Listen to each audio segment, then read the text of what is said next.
थोड़ा सा ऐसे बात नहीं बनेगी, आपने पूरा कोना ही कवर कर लेंगे, ठीक नहीं है। देखिए आप नियत से भी रखिए, एकदम दुआ भैया इसमें कौन किसको कहेगा, आप ही जिम्मेदार हैं। जब आप यह व्यवस्था बनाएंगे तो फिर आप कहेंगे मेहरबानी करिए, गर्मी का मौसम है, इतनी देर से हम बोल रहे हैं।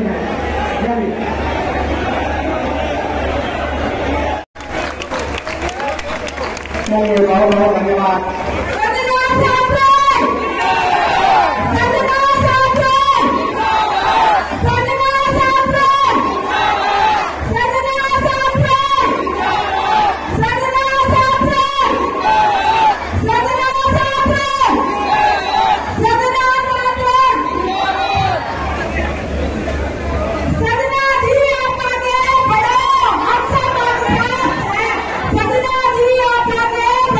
Thank you.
तब मेरे जो दादा ससुर हैं वे छबीरदास नेहरा जी, उन्होंने मुझे आध्यात्मिकता से जोड़ा, मुझे वेदों की पुराणों और हमारे भागवत की शिक्षा दी। जितनी बार उनके पैरों को हाथ लगाया उतनी बार अपने आशीर्वाद के साथ श्लोकों का ज्ञान दिया। और उन्होंने ही मुझे बताया था, बेटा कोई भी नेक काम करने जाए, कोई भी घोषणा करने जाए, कुछ भी साफ दिल से साफ नियति से करे तो शब्द बताना बहुत जरूरी है। ये हमारे ग्रंथों में लिखा है।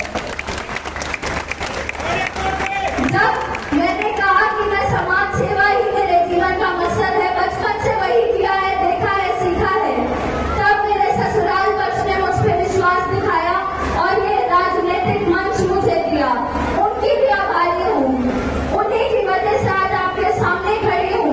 समाज सेवा के काम बचपन से करती आई हूँ, लेकिन जब मजबूती से अगर कोई काम करना हो, जल्द से जल्द जनहित के समस्याएं का जो है समाधान करना हो, तो एक अधिकार की, एक पद की, एक ताकत की जरूरत रहती है।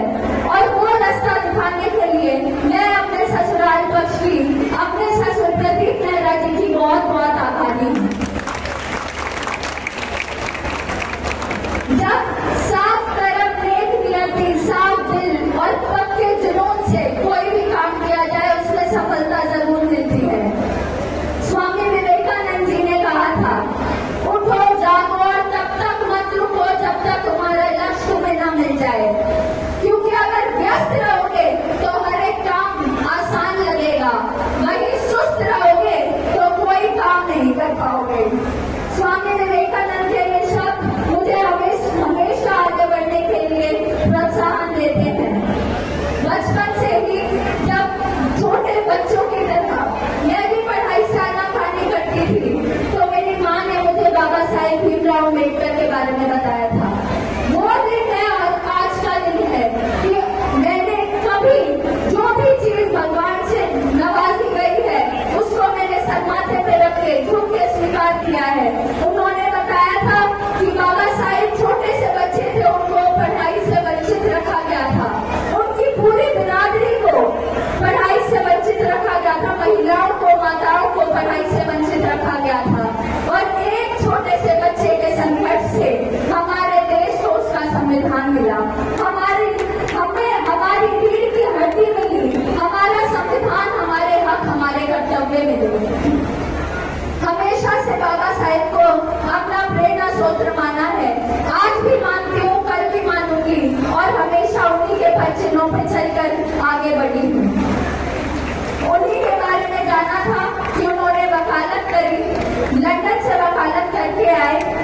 महात्मा गांधी जी के बारे में बताना चाहती हूँ, जब सभी लोग शहीदी दे रहे थे, हमारे भारत देश के वीर सपूत अपनी जान को बलिदान कर रहे थे, तब महात्मा गांधी ने अंग्रेजों को उन्हीं की नीतियों में फंसाकर इस देश से बाहर निकालने का काम किया।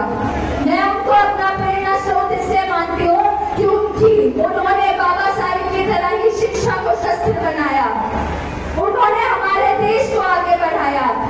अब जो राजनीति चल रही है जिसमें सिर्फ और सिर्फ कुछ जो गलती की है, जैसे कि चौधराहट के लिए, पैसे कमाने के लिए, दूसरों का शोषण करने के लिए, दूसरों के हकों से उनको वंचित रखने के लिए जो राजनीति करी जा रही है, मैं वो नहीं देख सकती। और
देशभक्ति के साथ एकता को बढ़ाया, अपने पूरे भारत देश को अनेकता में एकता के लिए पहचाना, तो यही हमारा भी कर्तव्य बनता है कि हम 36 बिरादरी साथ लेकर अपने देश को आगे बढ़ाने की सोचे, इंसानियत के समाज को आगे बढ़ाने की सोचे। और जहां तक कि मैं देख पा रही हूँ, मेरे बरवाला क्षेत्र के प्रत्येक गांव से, प्रत्येक वार्ड से मेरे भाई बहन, मेरे बुजुर्ग, मेरी माताएं बहनें, छोटे बच्चे तक पहुंचे हैं। तो आपकी ये जो उम्मीद है मुझसे, ये मेरे लिए एक पेट्रोल का काम कर रही है। जैसे गाड़ी पेट्रोल से चलती है, आपकी बेटी आपकी उम्मीदों से, आपके प्रोत्साहन से और आपके आशीर्वाद से चलती है। इसी के साथ आप सभी के बीच मैं अपना घोषणा पत्र बताने जा रही हूँ। ये जो घोषणा पत्र है और समस्याएं जानकर पहचान कर फिर ड्राफ्ट किया है। अगर इसमें और भी कुछ रह गया हो, हम वो भी करेंगे। विधानसभा में जब आवाज उठाने की बारी आएगी, तो आपकी बेटी, आपकी बहन, आपकी बहू आपका सर गर्व से ऊंचा करेगी और आप गर्व से कह सकेंगे कि अब जो हमारे हालात सुधर रहे हैं, अब जो हमारे हक हमें मिल रहे हैं, वो हम उसके जिम्मेदार खुद हैं। क्योंकि सिर्फ सजना सात्रों विधानसभा में नहीं बैठेगी, उसका पूरा बरवाला क्षेत्र, उसका पूरा बरवाला परिवार उधर बैठेगा।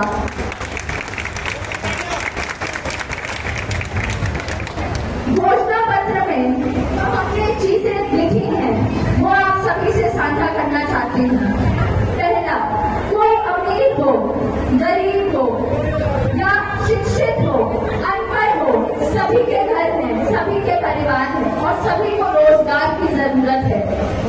ये बात कहना कि सभी की सरकारी नौकरी लगेगी, ये सरासर उनको सरकारी नौकरी प्राप्त होती है, लेकिन हम रोजगार को बढ़ा कैसे सकते हैं?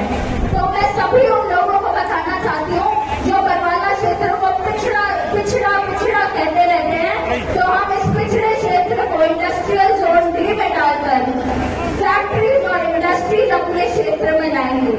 जो भी फैक्ट्रीज और इंडस्ट्रीज लगाएगा, उसको जो सरकार है वो पूरे पैसे वापस करेगी, क्योंकि वो सब्सिडाइज होता है इंडस्ट्रियल जोन डी में।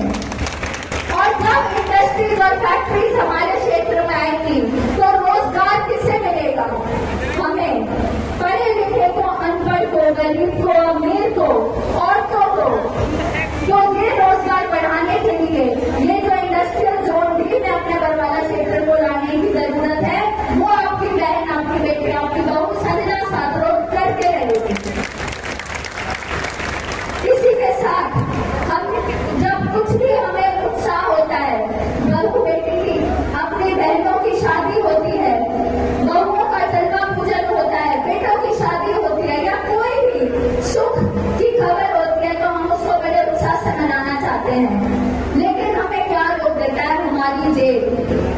अगर हमें कोई भी खुशी होती है, हमें पहले अपनी जेब की तरफ देखना पड़ता है, और ये मैं होने नहीं दूंगी। हमारी खुशी है, इसको हम हर्ष और उल्लास से मनाएंगे। इसके लिए हमने ये सोचा है, प्रत्येक गांव में 2 से 4 एकड़ की जगह ली जाएगी और उसमें सामुदायिक केंद्र बनाए जाएंगे। सामुदायिक केंद्र में 500 लोगों का कम्युनिटी सेंटर, जिसमें खाने पीने की व्यवस्था करवाई जाएगी। अगर किसी को कोई भी ओकेजन सेलिब्रेट करना है, बेशक वो शादी, ब्याह, जन्मा पूजन, हैप्पी बर्थडे, सालगिरह, कुछ भी हो, उनको बस एक निःशुल्क पर्ची कटानी है और खाने की सामग्री लेकर जानी है, और बाकी निःशुल्क रहेगा 500 लोगों के लिए कम्युनिटी सेंटर। उसी सामुदायिक केंद्र में एक लाइब्रेरी बनाई जाएगी, जो शहरी स्तर की लाइब्रेरी होगी, ताकि जो बच्चे हैं, जो पढ़ना चाहते हैं, तैयारी करना चाहते हैं, उन्हें अपने गांव से दूर ना जाना पड़े। उसी सामुदायिक केंद्र में ओपन जिम होगा वर्जिश के लिए। हम कहीं पे भी जाते हैं, दुर्घटना की खबर सुनते हैं, हमें एक ही बात सुनने को मिलती है कि 30 साल का था, 40 साल का था, हार्ट अटैक हो गया। ये क्यों हो रहा है? क्योंकि हमारे पास वर्जिश के साधन नहीं है, हमारे खान पान में मिलावट है। तो ये हमारा कर्तव्य बनता है कि हमारे पास वो सभी सुख सुविधाएं हो जिसके हम हकदार हैं। इस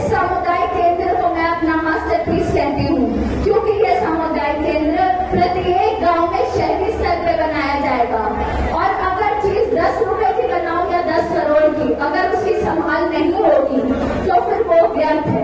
इसीलिए उसकी मेंटेनेंस के लिए, उसको संभालने के लिए हम लोग 4 लोगों की उधर एम्प्लॉयमेंट करेंगे, नियुक्ति करेंगे, रोजगार देंगे। उसी के साथ साथ बरवाला और नीलगेट शहर में 500 बच्चों की शहरी स्तर की वर्ल्ड क्लास लाइब्रेरी बनाई जाएगी, जो एयर कंडीशन होगी और उसमें वो सारी सुख सुविधाएं होंगी जो बच्चों को लाइब्रेरी में जिसकी जरूरत रहती है।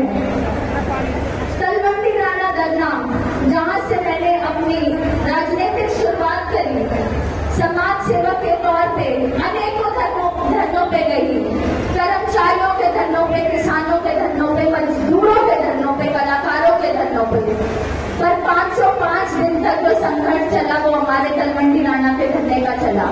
और उसकी मांग थी एक सड़क, जो हमें आज तक अभी तक भी नहीं मिली, और सड़क के नाम पे जो एक सांप दे दिया है वो हमें मंजूर नहीं है। इसीलिए हमने अंडरपास बनाने का ये सोचा है, विधानसभा में हम अंडरपास बनाने का पूरा आवाज उठाएंगे, लॉजिकल आर्गुमेंट देंगे, अपनी जरूरत बताएंगे, तो कोई उस बात को नकार नहीं सकता। एक छोटा सा अंडरपास हवाई पट्टी के नीचे हमें वापस हमारी जीवनी दे सकता है। इसी के साथ साथ पढ़ाई और खेल के क्षेत्रों में जो हमारे पास इंफ्रास्ट्रक्चर नहीं है, बुनियादी ढांचा नहीं है, वो पहुंचाना भी आपकी बेटी की जिम्मेदारी रहेगी, आपकी बहन की जिम्मेदारी रहेगी। क्योंकि हमारे बच्चों में काबिलियत की कमी नहीं है, वो पढ़ाई में भी अव्वल है, वो खेल में भी अव्वल है। अगर कमी है तो हमारे अंदर कि हम उनको वो मौके नहीं दे पा रहे। हरियाणा प्रदेश के बच्चे हर बार हमारे देश का नाम रोशन करते हैं। बरवाला क्षेत्र में खुद इतने खिलाड़ियों से मिली हूँ। हैंडबॉल के नाम पे अंतर्राष्ट्रीय स्तर पे हमारे देश को किसने रिप्रेजेंट किया? बरवाला क्षेत्र के बच्चों ने। कबड्डी में, हैंडबॉल में, यहाँ तक कि हॉकी में भी जो ब्रॉन्ज मेडल आया वो हमारे बरवाला क्षेत्र का ही एक बेटा लेकर आया है। अगर हम ऐसे काबिल बच्चों को सही मंच दें, सही उनको बुनियादी ढांचा दे, इंफ्रास्ट्रक्चर दे, तो सोचो कि जिसके पास कुछ नहीं है उसने इतनी उड़ान भरी, जब उनके पास सब कुछ आ जाएगा वो कहाँ जाएंगे? हमारे बरवाला क्षेत्र को नंबर 1 बनाने से कोई नहीं रोक सकता, क्योंकि अब जो हमने ठाना है कि सूरज सा जलना है, तो ये हम जल कर दिखाएंगे और अपने क्षेत्र को नंबर 1 बनाएंगे। मेरी जो जिद है, मेरा जो जुनून है, जिस आश्वासन पे मैं आपके बीच खड़ी हूँ, वो यही है कि बरवाला क्षेत्र में इस प्रकार सभी काम करने हैं कि इसे मॉडल विधानसभा क्षेत्र बना सकूं। और इसी के लिए मैं इतनी मेहनत करती हूँ, और ये जो मेहनत है ये ही मुझे आगे बढ़ने का जुनून देती है। इसी के साथ साथ हमने देखा है जो माताएं हैं, बहनें हैं, वो अपने घर से बाहर निकलती हैं तो गांव में ही सीमित रह जाती हैं। जो बच्चियां हैं जिनके यहाँ गांव में 12वीं तक स्कूल नहीं है, वो 8वीं तक 10वीं तक पढ़ के अपने घर पे बैठ जाती हैं। उनके लिए भी साधन की व्यवस्था, रोटेशनल बस रूट्स, बेशक उस गाँव से एक इंसान चढ़े या 100, सभी गाँव में जो है बसेस चलेंगी, रेगुलरली निरंतर चलेंगी, ताकि जो बच्चे हैं, बुजुर्ग हैं, युवा साथी हैं, माताएं हैं, बहनें उसका लाभ उठा सकें और अपने आप को मौकों से वंचित ना रखें और आगे बढ़ सकें।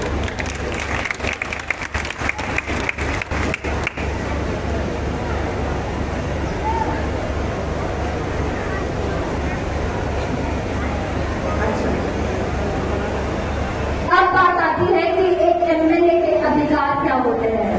आप सभी के बीच आकर मैंने हमेशा ये बात साझा करी है कि हमारे अधिकार क्या है, हम क्यों अपने जो प्रतिनिधि हैं उनको मतदान देते हैं। हम उन्हें मतदान देते हैं हमारी आवाज उठाने के लिए, हम उन्हें मतदान देते हैं अपने जो मूलभूत जरूरतें हैं, जैसे कि सफाई, बिजली, पानी, सड़क, हॉस्पिटल, स्कूल जैसी जो चीजें हैं, मूलभूत जरूरतें हैं, वो हम तक पहुंचाएं।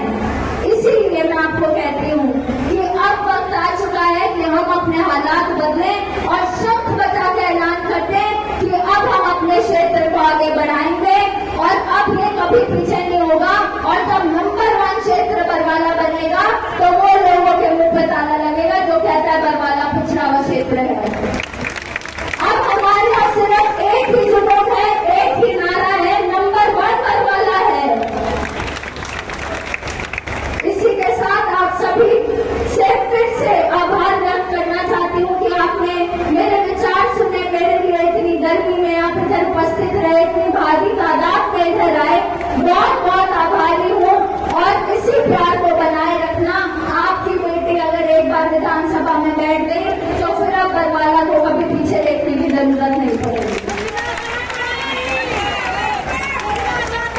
इसी के साथ अपनी वाणी को विराम देती हूँ और आप सभी का धन्यवाद करती हूँ। लिया है, जो भी बच्चे इंग्लिश सीखना चाहते हैं, निःशुल्क सीखना चाहते हैं, तो SK क्लासेस झांसी में वो मेरे द्वारा जा सकते हैं, मुझसे कूपन लेके जा सकते हैं और आगे इंग्लिश के लिए अगर वो पढ़ना चाहते हैं, टेस्ट देना चाहते हैं, एग्जाम की तैयारी करना चाहते हैं तो उनको वो निःशुल्क सेवा दी जाएगी। बनाओगे तो ये बात मैं गारंटी से कह रही हूँ, मेरे क्षेत्र में कोई धरने पे नहीं बैठेगा, क्योंकि अनेकों धरना पे जाने के बाद मुझे वो दर्द, वो दुख पता है और वो मैं किसी और को नहीं सहने दूंगी।